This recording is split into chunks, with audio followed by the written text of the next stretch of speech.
Estamos aqui no gabinete do presidente do Sintero, a Regional Estanho, no município de Ariquemes, onde estaremos conversando com Alain sobre a paralisação nacional. Uma mobilização de 3 dias que tinha como primeiro a questão da valorização com teto nacional de todos os profissionais da categoria. Alain, no estado de Rondônia também tinha outras pautas a serem discutidas, incluindo a negociação com o governo. Primeiro, um balanço sobre essa mobilização.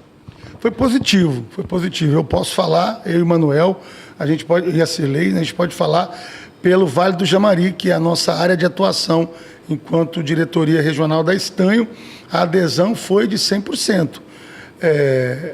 Escolas totalmente paradas, os servidores, não funcionou as escolas estaduais e municipais de Ariquemes e Vale do Jamari. Nós tivemos ações nesses 3 dias, atos públicos em vários municípios do Vale do Jamari. Nós nos dividimos, né? Parte da equipe ficou em Ariquemes, teve ação em Montenegro, teve ação em Campo Novo. Ontem mesmo eu estava em Campo Novo, numa passeata debaixo de um toró, Rinaldo, ainda com o microfone dando choque na boca aí por causa da chuva. Então, assim, foi muito positivo.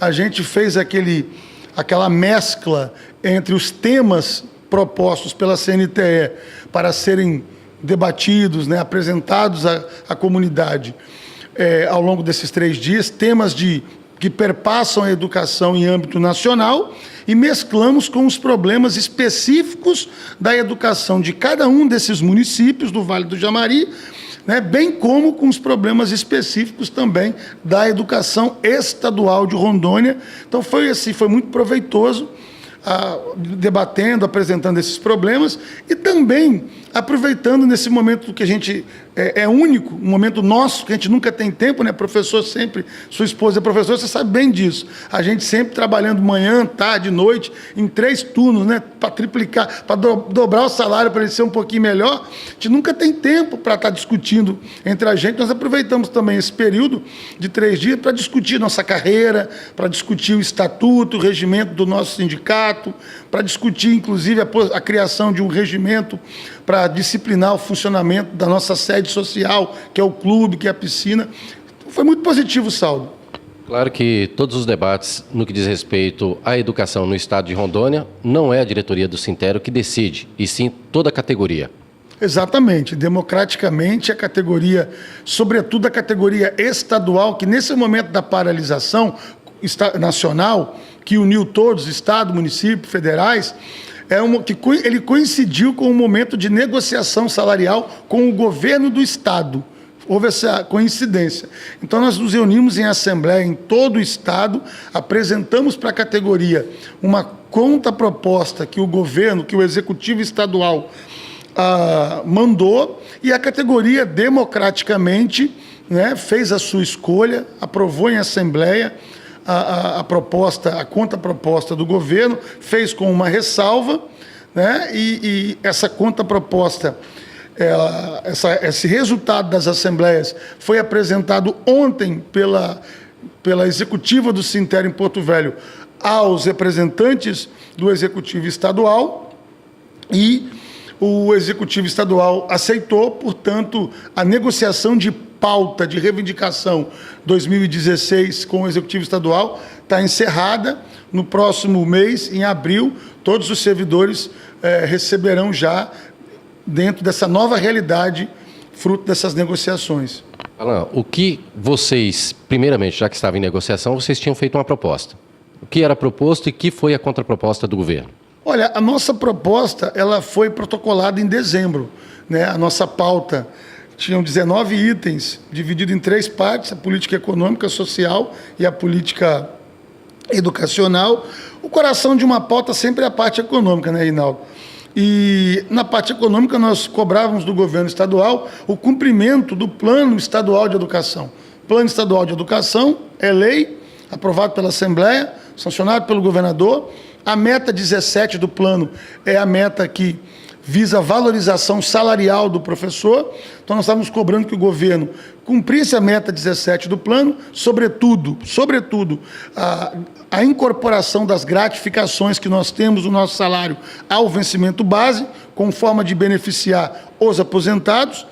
e também os servidores que estão doentes, encostados, laudados, e uma diferença salarial de 50% entre o professor de nível superior e o professor de magistério.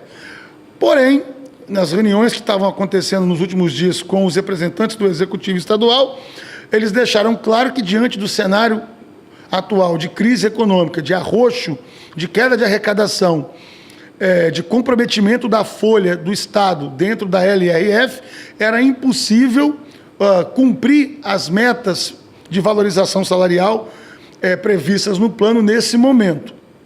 E o governo apresentou uma contraproposta que não contemplava, portanto, essas metas aí do Plano Estadual de Educação. E foi apresentada a categoria, como eu te disse aqui minutos atrás, a categoria ela aceitou, né? Eu, enquanto servidor público, eu conduzi aqui a Assembleia, como diretor eu conduzi a Assembleia da maneira mais isenta possível, sem constranger, sem deixar o servidor inibido para externar o seu voto de maneira muito tranquila. Agi da maneira que eu devia ter agido mesmo enquanto diretor, isento e permitindo a todos de maneira muito tranquila emitir o seu voto. Como servidor público, eu votei, né? Eu votei contrário, como muitos aqui votaram contrário, 64 pessoas votaram, 74 servidores votaram contrário para não aceitar a contraproposta, porque a gente, embora precisa de um aumento, e embora ele venha agora em abril, ele vem na forma de gratificações, e junto com ele vai vir um aumento das aulas que nós temos que ministrar. Isso não nos agrada, mas o principal mesmo que nos desagradou foi o não cumprimento do Plano Estadual de Educação, né? Mas mesmo assim a plenária em todo o estado decidiu acatar a proposta do governo. Alan, essa proposta, no que diz respeito ao aumento de aulas, há um aumento também no valor de gratificações, mas ficava em tese a questão do valor que era para ser repassado em agosto, e a categoria já queria que fosse agora, no mês de abril também. Chegaram a um acordo? Sim, exatamente. Você está bem informado, é isso mesmo. O governo propôs aumentar a quantidade de aulas. E, se a categoria aceitasse, aumentaria a gratificação de sala de aula. Então, como a categoria aceitou aumentar para 32 aulas, o governo está aumentando uma gratificação que a gente recebe por estar em sala de aula, gratificação de incentivo à docência. Ele elevou essa gratificação. Ele também instituiu um auxílio alimentação para todos os trabalhadores, tanto docentes quanto os técnicos. Todo mundo vai receber um auxílio alimentação. E ele incorporou uma gratificação que nós recebemos no ano passado de 10%. Todo mundo recebeu essa gratificação no ano passado. Professores, supervisores e técnicos. Ele incorporou essa gratificação ao vencimento, ela é de 10%. Ele incorporou o vencimento base. Inicialmente, ele falou que o governo ventilou a possibilidade da incorporação em agosto. A categoria não aceitou na Assembleia, você esteve aqui e viu, pediu a incorporação já imediata, e ontem o governo aceitou. Então, fechando o que tem para a categoria já para começar. Agora, são 32 aulas, em contrapartida, um aumento da gratificação de sala de aula, a instituição de um auxílio alimentação e a incorporação de uma gratificação que nós recebemos no ano passado de 10% ao vencimento base. Tudo em abril, com efeito retroativo ao mês de março. Alan, com isso, os pais da rede estadual de ensino em Rondônia podem ficar tranquilos, pelo menos por enquanto, não haverá greve. Não, exatamente isso. Do ponto de vista salarial, a negociação foi encerrada.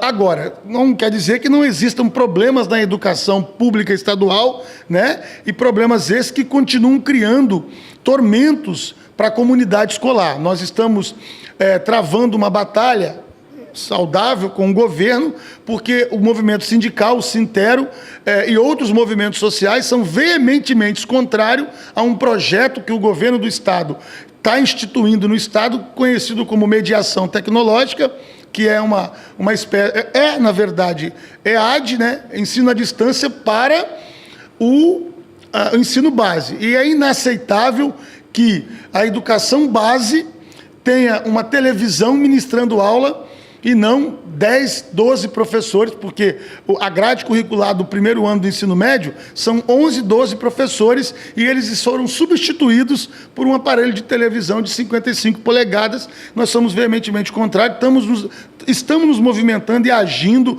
em todo o estado de Rondônia. Parece-me, eu recebi uma informação hoje via rede social, eu ainda tenho que verificar a veracidade dessa informação, que no sul do estado, no Cone Sul, acho que no município de Cabixi, já houve, inclusive, um parecer jurídico favorável a gente, no sentido de que os alunos do ensino básico, eles têm o direito de assistir aula presencial com o professor e não através de televisão, né? Então, vai continuar tendo essas negociações com o governo, vai continuar gerando tormentos. Tem alunos da rede estadual, Reinaldo, no campo, que o foco desse projeto é o campo, embora ele também está sendo implantado na cidade. Tem alunos que não tiveram aula esse ano ainda, porque os pais, a comunidade, né, os alunos não aceitaram assistir aula através de televisão, exigem professores. Fica muito frio nela. Uma sala de aula para alunos nessa faixa etária está acompanhando através da TV. Eles gostam de ver TV, programas, não aulas. Exatamente, é inaceitável, Reinaldo. Inaceitável. Educação básica, como a gente fala, é como a base de uma casa. Ela tem que ser sólida, ela tem que ser muito bem feita para que você possa, né, ter sucesso, galgar novos passos no ensino superior, ou mesmo lhe preparando para o mercado de trabalho.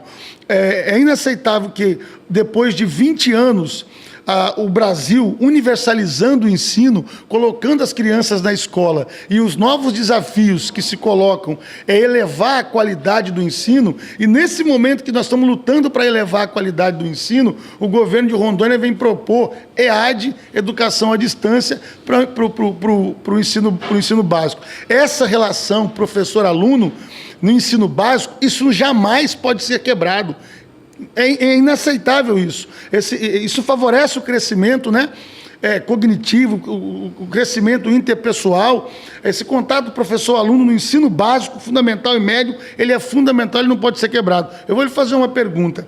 Você vai num posto de saúde consultar, você encontra ali mediação tecnológica? Tem algum médico ali te atendendo por televisão? Não tem.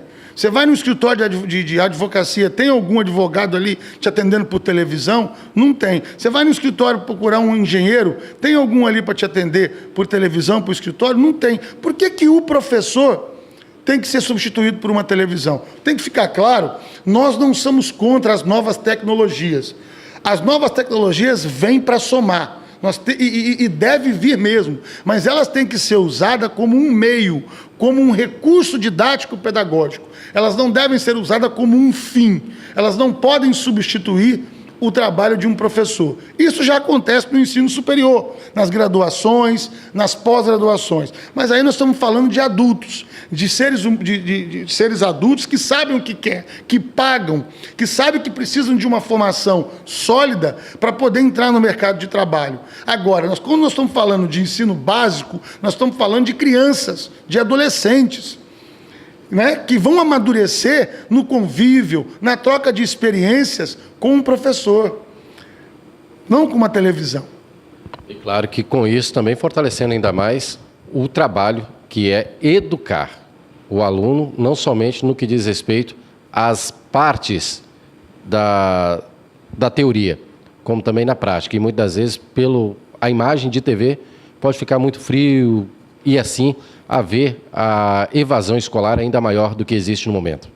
Exatamente, exatamente. Você foi perfeito na sua colocação. E ainda digo mais, o governador Confúcio esteve comigo há semanas atrás e ele me disse pessoalmente que o projeto não foi idealizado pelo governo de Rondônia. Ele copiou o projeto de mediação tecnológica do governo do estado do Amazonas, da SEDUC do Amazonas. O projeto foi concebido, mas tem que deixar claro para toda a população, é importante que a população tome ciência disso. O projeto foi idealizado para atender às realidades geográficas específicas do estado do Amazonas. O estado do Amazonas é 7 vezes maior que o estado de Rondônia. O estado do Amazonas, ele está localizado no coração da selva amazônica, a maior floresta do mundo. O projeto foi concebido porque os alunos de comunidades ribeirinhas e até tribais, em distâncias de centenas e centenas de quilômetros, e que só se chega ou de avião ou de barco, essas crianças, ao terminar o fundamental, não tinham como estudar o ensino médio. Então se idealizou um projeto de educação à distância, aulas via pendrive, ou gravadas, ou via satélites de um estúdio de Manaus, para que essas crianças pudessem concluir o ensino médio. Aí, nesse caso, é até aceitável.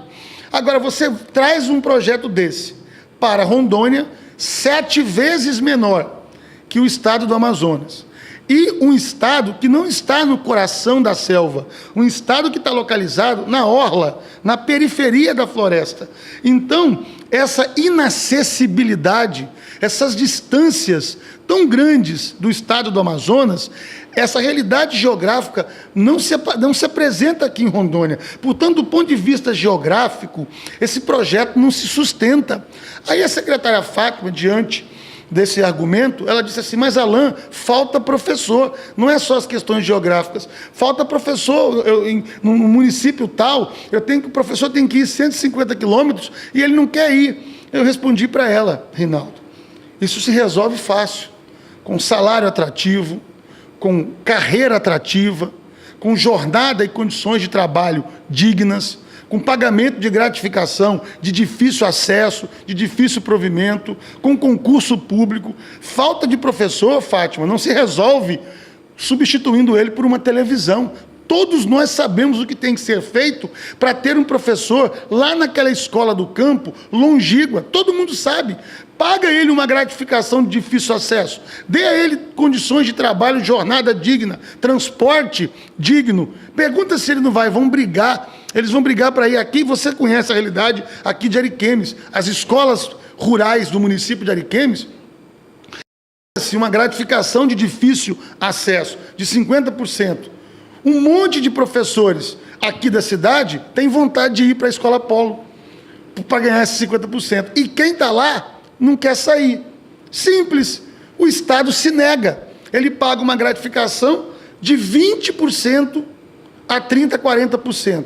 E ainda impõe uma distância mínima. Se a escola Polo, a escola rural, ficar a menos de 30 quilômetros de um núcleo urbano, o servidor não tem direito de receber a gratificação de difícil acesso. Isso é um absurdo. Existe uma escola rural no município de Costa Max que fica a 28 quilômetros do núcleo urbano. Só por causa de 2 quilômetros, os trabalhadores dessa escola não recebem 20%, 30%, 40% de gratificação de difícil acesso. Portanto, se falta professor nas escolas rurais do Estado, o grande responsável por isso é o governo do Estado, que não cria uma política atrativa de carreira, de jornada, de carga horária, de incentivos financeiros para que o professor possa estar lá. Então nós somos, como ficou claro aqui, nós somos veementemente contrários. A negociação salarial encerrou, mas a negociação com o governo, por conta da não aceitação do mediação tecnológica, não para. E nós não estamos sozinhos nessa luta, Rinaldo. Nós não estamos. Nesse momento no Brasil em que os governos arrocham o cinto, buscam economizar, e em vez de cortar os seus salários lá em cima, de 20, 23, 19 mil, vem cortar os salários dos trabalhadores em educação, que não recebem nem um salário mínimo, nós não vamos nos calar. As escolas rurais são as que mais estão sofrendo nesse momento o arroxo. Tanto que os movimentos sociais ligados ao campo, como o MST, como a Via Campesina, como o MPA, o Movimento dos Pequenos Agricultores, eles estão juntos conosco nessa cruzada, porque estão vendo que o mesmo político, o mesmo gestor que diz que é preciso criar políticas atrativas para manter o homem no campo, é o mesmo que o expulsa dele. Agora está vindo uma televisão substituindo 10 professores. O ano que vem vai fechar a escola. Ou no outro ano. É o caminho para fechar. No Espírito Santo, o governador do estado, Paulo Artung, do PMDB, igual aqui, Ele fechou escolas rurais e ele disse, é mais barato levar o aluno para a cidade do que manter a escola no campo. Isso é inaceitável. Isso é inaceitável. A gente sabe todos os problemas que tem no campo, que tem na cidade, mas você tem que manter o homem no campo. Quem é que produz 80% do alimento que está na nossa mesa? Não é o agronegócio, são os pequenos agricultores, são os campesinos. Né? Então, tem que ficar muito claro, os problemas ainda existem, negociações vão continuar acontecendo com o governo do Estado. Não acabou todos os nossos problemas, acabou só uma questão agora circunstancial, que é ali o salário, não vai ter greve, mas assim, vai continuar tendo pressões, vai continuar tendo um relacionamento tenso entre o sindicato, governo do Estado, pelo menos da Regional Estanho, né? Pelo menos aqui, nós estamos firmes para poder fazer com que o governo desista desse nefasto projeto chamado mediação tecnológica, que do ponto de vista não só sindical, mas sobretudo pedagógico, é uma vergonha, é inaceitável.